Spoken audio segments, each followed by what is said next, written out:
Hey guys, এত বিরিয়ানি কিসের জন্য রান্না হয়েছে জানতে হলে ভিডিওটা শেষ অবধি দেখুন। আসসালামু আলাইকুম, welcome to my mini blog.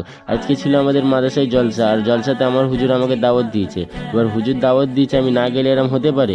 তাই জন্য এসে গেলাম। আমাদের চুলটা বড় ছিল বলে চুলটা কাটতে, তারপরে আমরা চুলটা কেটেই ওখান থেকে নিজের ঘরের দিকে রওনা দিয়ে দিলাম। তারপরে ঘরে যেয়ে তাড়াতাড়ি করে গোসল করে পাঞ্জাবিটা পরে নিলাম।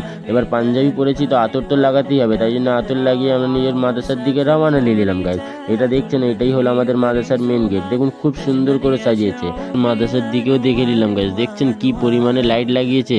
তারপরে আমরা ওখান থেকে এসে গেলাম মাদ্রাসার ভিতরে গাইস। আর এই হলটা রুম দেখছেন, এই হল রুমে আগে আমরা নামাজ পড়তাম গাইস। তারপরে ওখান থেকে আমরা চলে গেলাম যেটাই জলসা হচ্ছে।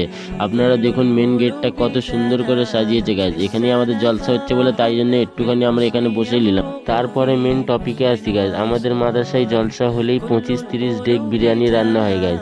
যতটা হয় ছাত্ররা খায়, তারপরে পাড়াতে সব বিরিয়ানিগুলো বেটে দেয় গাইস। তারপরে আমাদের জলসা 4:30টার দিকে শেষ হলো বলে আমরা নিজের ঘরের দিকে রওনা দিয়ে দিলাম গাইস।